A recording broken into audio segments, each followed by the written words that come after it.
Hello दोस्तों, exam गुरु channel में आपका स्वागत है। आज का हमारा टॉपिक है राष्ट्रीय पाठ्यचर्या रूपरेखा। ये सीटेट में बहुत ही ट्रेंडिंग का टॉपिक है। इससे हर सीटेट में 4 से 5 क्वेश्चन जरूर आते हैं। वो भी सीटीपी में भी आते हैं और अदर सब्जेक्ट है उसमें भी आते हैं। तो क्या पढ़ना है हम लोग को? राष्ट्रीय पाठ्यचर्या रूपरेखा।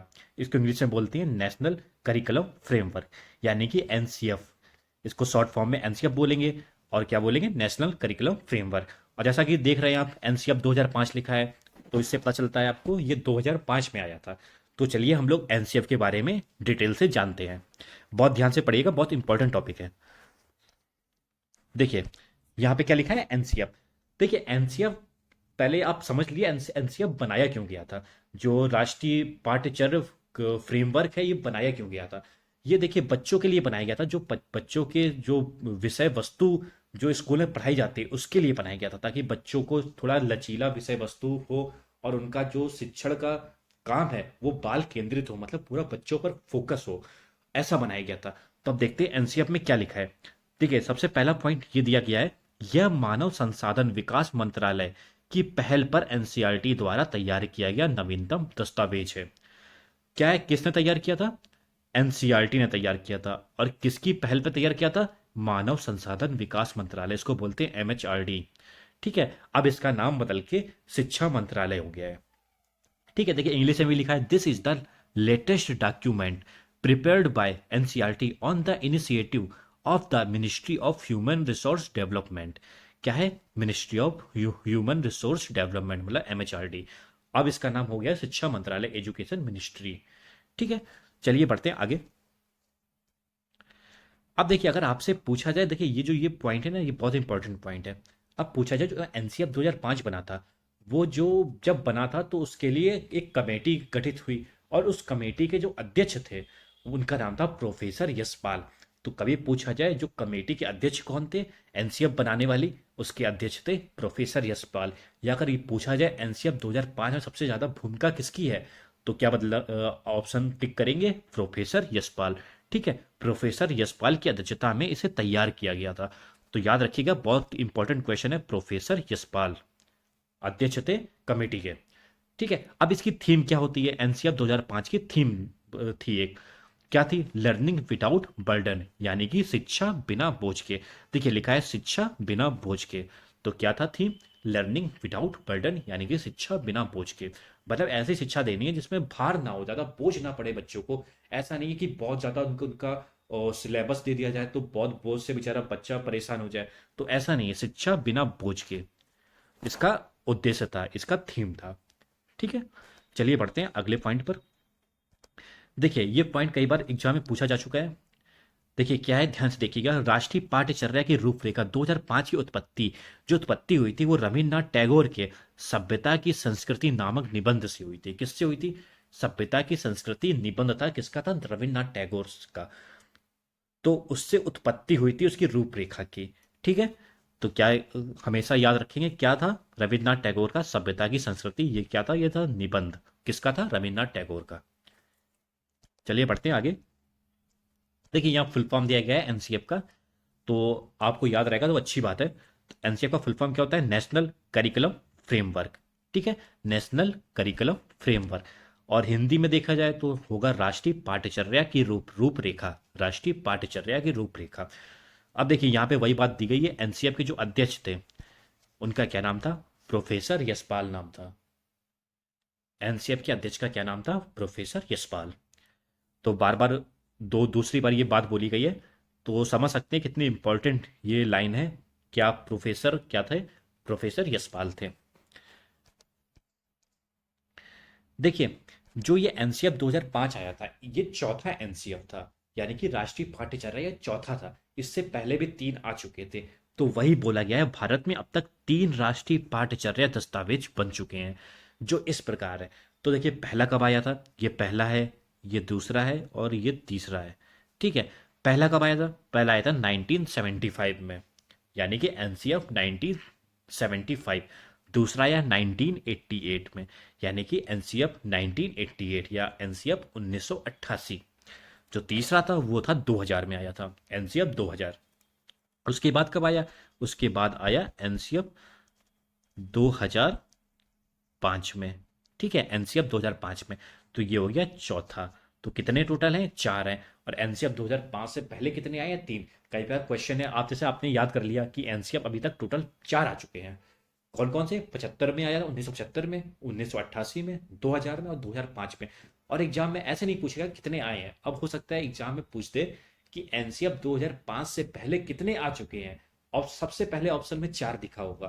तो आप चार देखेंगे तो तुरंत चार लगा देंगे कि एनसीएफ तो चार आए हैं, लेकिन वो पूछ रहा है एनसीएफ 2005 से पहले कितने आ चुके हैं।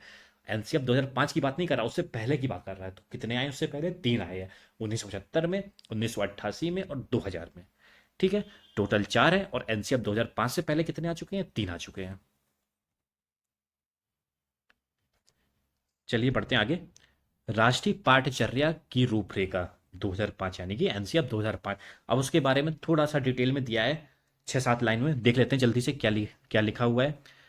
देखिए, एनसीएफ के 2005 के एनसीएफ का प्रारंभ शिक्षा शास्त्री रविन्द्रनाथ टैगोर की सभ्यता और प्रगति को आधार मानकर किया गया था। देखिए, ये हम लोग पॉइंट देख चुके थे पहले। अब दूसरा पॉइंट क्या है?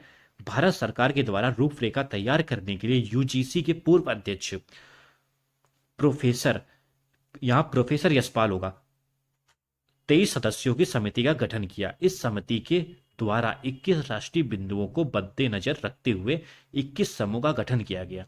एनसीएफ 2005 का निर्माण मानव विकास संसाधन मंत्रालय की देखरेख में किया गया। ठीक है, वही पॉइंट है, किसकी देखरेख में किया गया था? एमएचआरडी की। और यहाँ पे देख लीजिएगा, यूजीसी के पूर्व प्रोफेसर, और कितने सदस्य? 23 सदस्य थे। और कितने बिंदुओं पर बात हुई थी? 21 राष्ट्रीय बिंदुओं को पर बात हुई थी। ठीक है, ये कुछ पॉइंट है, याद रखिएगा, कभी कभी पूछ लेता है ये कितने राष्ट्रीय बिंदु थे? तो 21 थे। 21 थे। और कितने सदस्य थे? तो वो थे 23। चलिए बढ़ते हैं आगे। देखिए, अब एनसीएफ 2005 के कुछ उद्देश्य थे। ये उद्देश्य बहुत पूछे जाएंगे आपके एग्जाम में। तो बहुत सरल से हैं, आपको एक बार पढ़ेंगे आपको याद हो जाएंगे। तो देखिए, पहला क्या था? बच्चों का सर्वांगीण विकास करना और उन्हें स्कूली शिक्षा से बाहरी शिक्षा से जोड़ना। देखिए, बच्चों का सर्वांगीण विकास मतलब उनका पूर्णता तरह से विकास करना, हर चीज में उनका विकास करना। और उनकी जो स्कूली शिक्षा है उसको उनकी बाहर की शिक्षा से जोड़ना। जो स्कूल में जो पढ़ लिया, तो जब वो बच्चा बाहर जाता है तो बाहर आसपास देखेगा, उसके बारे में समझेगा क्या है। तो जो बाहर की शिक्षा है उसको स्कूली शिक्षा से जोड़ना, मतलब ऐसा स्कूल में पढ़ाया जाना जिससे बच्चा बाहर की चीजों से रिलेट कर पाए। तो वही बात की गई। अब देखिए दूसरा पॉइंट क्या है? एनसीएफ 2005 बालक के मूल्यांकन के लिए सतत एवं व्यापक मूल्यांकन पर बल देता है। तो एनसीएफ किस पर बल दे रहा है? सतत और व्यापक मूल्यांकन पर बल दे रहा है। देखिए यहाँ पे एक लाइन और है, नवीन सोच। कैसी सोच? नवीन सोच, तर्क क्षमता, चिंतन आदि विकसित करना। क्या क्या विकसित करना है? नवीन सोच, तर्क क्षमता और चिंतन, ये सब चीजें विकसित करना है बच्चों में। ये किसके उद्देश्य हैं? ये सब एनसीएफ के उद्देश्य हैं। अब देखिए एनसीएफ के सिद्धांत क्या है। देखिए, एनसीएफ के सिद्धांत टोटल 5 सिद्धांत हैं। कितने सिद्धांत हैं? 5 सिद्धांत हैं। चार ये हैं और एक ये नीचे होगा, हाँ एक ये रहा। चलिए देखते हैं सारे सिद्धांत एनसीएफ के। देखिए, पहला सिद्धांत क्या है? ज्ञान को बाहरी जीवन से जोड़ना। देखिए, हम लोग पहले पढ़ चुके हैं, स्कूली शिक्षा को बाहर की शिक्षा से जोड़ना, तो वही है, ज्ञान को बाहरी जीवन से जोड़ना। दूसरा पॉइंट क्या है? रटने की प्रणाली को खत्म करना। रटने की प्रणाली को बिल्कुल खत्म कर देना है, रटने पर जोर नहीं देना है बच्चों को। तीसरा पॉइंट क्या है? पाठ्य पुस्तक पर केंद्रित नहीं होना है। बच्चे को ज्यादा पाठ्य पुस्तक पर केंद्रित नहीं होना है हमें, मतलब बच्चों को किताबी ज्ञान ज्यादा नहीं देना है। उसको थोड़ा सा मतलब जिसमें वो एक्टिव हो, जिसमें वो भाग ले, ऐसा ज्ञान देना है। ये नहीं है कि किताबों को रटवा दो, उनको किताबों में जो लिखा है बस वही पढ़ा दो, ऐसा नहीं है। उसको बाहरी ज्ञान से छोड़ना है। उनको जो कौन सी प्रणाली खत्म करनी है? रटने की प्रणाली खत्म करनी है। ठीक है। और चौथा पॉइंट क्या है? कक्षा कक्ष को गतिविधियों से जोड़ा जाए। किससे जोड़ा जाए? एक्टिविटी से जोड़ा जाए, गतिविधियों से जोड़ा जाए, और इन्हें लचीला बनाया जाए, शिक्षा को लचीला बनाया जाए। और शिक्षा कैसी होगी? एक्टिविटी ज़्यादा होगी, उनको गतिविधि से जोड़ा जाए। क्योंकि जब कोई चीज़ आप पढ़ाएंगे और उस जो भी सब्जेक्ट होगा, जो भी टॉपिक होगा, उसमें बच्चे की अगर भागीदारी बढ़ेगी, तो एक्टिविटी करेगा, तो उसमें जो उसका समझ होगी वो अच्छी तरह से समझिएगा बच्चा उस टॉपिक को। इसीलिए बोला जाता है जब भी बच्चों को पढ़ाएं तो बच्चों को उस चीज के एक्सपेरिमेंट करते थे, उस चीज पे गतिविधियां करते थे, तो बच्चा अच्छे से समझता है। चलिए बढ़ते हैं, इसका लास्ट जो सिद्धांत है, राष्ट्रीय महत्व बिंदु को पाठ्यक्रम में शामिल किया जाए। किसको शामिल किया जाए? राष्ट्रीय महत्व बिंदु को। ठीक है, राष्ट्रीय महत्व बिंदु को पाठ्यक्रम में शामिल किया जाए। अब देखिए यहाँ पे एक नोट पॉइंट है। नोट पॉइंट क्या है? बहुत ईजी सा है। एनसीएफ 2005 में रूपरेखा के तहत सभी भाषा में, और कौन सी सभी भाषा में? जो भी 8वीं अनुसूची में है, अनुवाद किया गया है। एनसीएफ 2005 में रूपरेखा के तहत सभी भाषा में अनुवाद किया गया है। अब कौन सी भाषा? जो 8वीं अनुसूची में। 8वीं अनुसूची में कितनी भाषाएं हैं? तो क्या बताएंगे कितनी भाषाएं हैं? तो 8वीं अनुसूची में है 22 भाषाएं। अब यहाँ पे कुछ सम इंपॉर्टेंट पॉइंट है। कैसे हैं? कुछ महत्वपूर्ण पॉइंट, सम इंपॉर्टेंट पॉइंट। तो देखते हैं वो इंपॉर्टेंट पॉइंट क्या है। देखिए पहला पॉइंट है, विद्यार्थियों को रटने से मुक्त कराया जाए। क्या कराया जाए? रटने से मुक्त कराया जाए, जिससे उनका चहुमुखी विकास हो सके। मतलब बच्चों को रटने पर जोर नहीं दिया जाएगा, और जब जोर नहीं दिया जाएगा रटने पे तो बच्चा उस चीज को समझने की कोशिश करेगा। जब समझने की कोशिश करेगा तो उसका सर्वांगीण विकास होगा, हर तरह से उसका विकास होगा। और जो शिक्षा होती है, जो शिक्षा देनी है वो देनी है बाल केंद्रित, यानी कि चाइल्ड फोकस्ड एजुकेशन देना है। बाल केंद्रित शिक्षा देनी है, यानी कि चाइल्ड सेंटर्ड, इसको बोलते हैं चाइल्ड सेंटर्ड या बाल केंद्रित। ये बहुत इंपॉर्टेंट पॉइंट है। जब भी पूछा जाए कि बच्चे को कैसी शिक्षा देनी है तो हमेशा क्या लगाएंगे? बाल केंद्रित शिक्षा देनी है। चलिए बढ़ते हैं आगे। देखिए यहाँ पे क्या पॉइंट है, भारत सरकार के MHRD ministry of human resource development की पहल पर प्रोफेसर यशपाल की अध्यक्षता में यह समिति बनाई गई। देखिए ये सब रिवीजन हो रहा है आपका। तो कौन थे? प्रोफेसर यशपाल थे अध्यक्ष उस समिति के, यानी कि कमिटी के अध्यक्ष तो कौन थे? प्रोफेसर यशपाल। देखिए अगला पॉइंट क्या है, पाठ्यक्रम ज्यादा से ज्यादा व्यवहारिक होना चाहिए। कैसा होना चाहिए? व्यवहारिक होना चाहिए पाठ्यक्रम। ठीक है, चलिए बढ़ते हैं आगे। राष्ट्रीय पाठचर्या की रूपरेखा 2005 एनसीईआरटी पाठ्यक्रम में सुधार लाने हेतु अपनाया गया एक सुधारात्मक कदम है। तो जो एनसीएफ जो 2005 आया था, वो किस लिए आया था? पाठ्यक्रम में सुधार लाने हेतु आया था। जो बच्चों का सिलेबस है उसमें सुधार लाने के लिए आया था। अब देखिए अगला पॉइंट है, एनसीएफ 2005 14 एवं 15 जुलाई 2004 की बैठक का परिणाम है। जो बैठक हुई थी उनकी, वो कब हुई थी? 14 जुलाई और 15 जुलाई 2004 को। अब देखिए अगला पॉइंट है, स्कूली ज्ञान को बाहरी ज्ञान से जोड़ना। स्कूली ज्ञान को बाहरी ज्ञान से जोड़ा जाए। ठीक है, ये हम लोग बार बार पढ़ते आ रहे हैं, स्कूली ज्ञान को बाहरी ज्ञान से जोड़ा जाए। तो 3 पॉइंट यहाँ पे देख लिया हम लोगों ने। एनसीएफ की मीटिंग कब हुई थी? 14 जुलाई से 15 जुलाई। और एनसीएफ क्यों आया था? पाठ्यक्रम में सुधार लाने के लिए आया था, और स्कूली ज्ञान को बाहरी ज्ञान से जोड़ना है।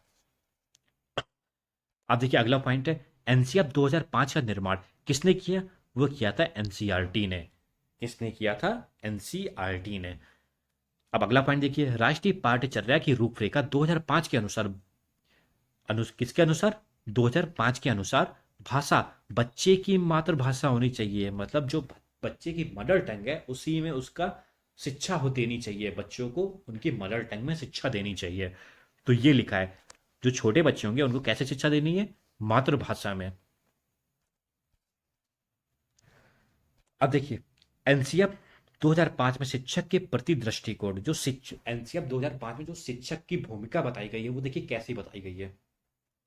देखिए शिक्षक ज्ञान का स्रोत नहीं है। क्या बोल दिया गया? शिक्षक जो है वो ज्ञान का स्रोत नहीं है। ठीक है, शिक्षक ज्ञान का स्रोत नहीं है।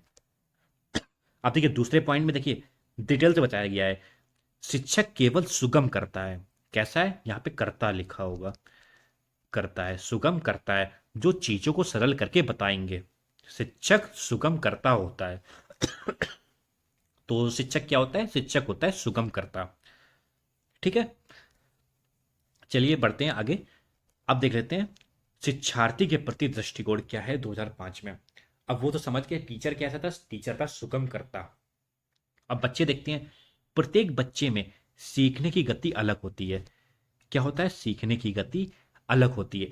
तो हर एक बच्चे को करिकुलम भी अलग होना चाहिए। अब देखिए हर बच्चे में सीखने का जो पैटर्न होता है वो अलग अलग होता है, इसलिए हर बच्चे को अलग अलग तरह से सिखाना चाहिए। यही कहता था हर गार्डनर का बहुबुद्धि सिद्धांत। हर बच्चा अलग अलग तरह से सीखता है।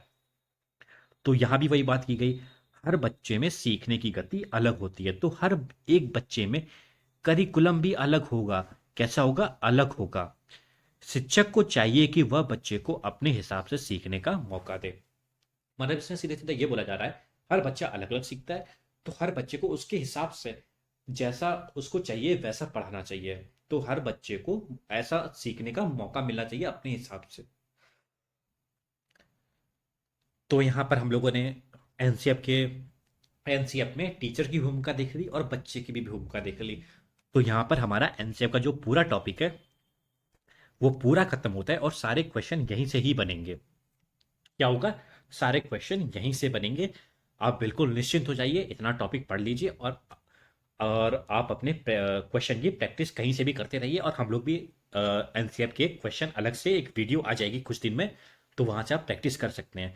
तो अगर आपको ये वीडियो पसंद आया हो तो हमारे वीडियो को लाइक करिएगा और चैनल को सब्सक्राइब करिएगा। अगर आपको इसकी पीडीएफ चाहिए है तो हमारे डिस्क्रिप्शन में टेलीग्राम चैनल का लिंक दिया है, वहाँ जाके आप चैनल को ज्वाइन करिए और वहाँ पर पीडीएफ डाउनलोड कर लीजिए। धन्यवाद।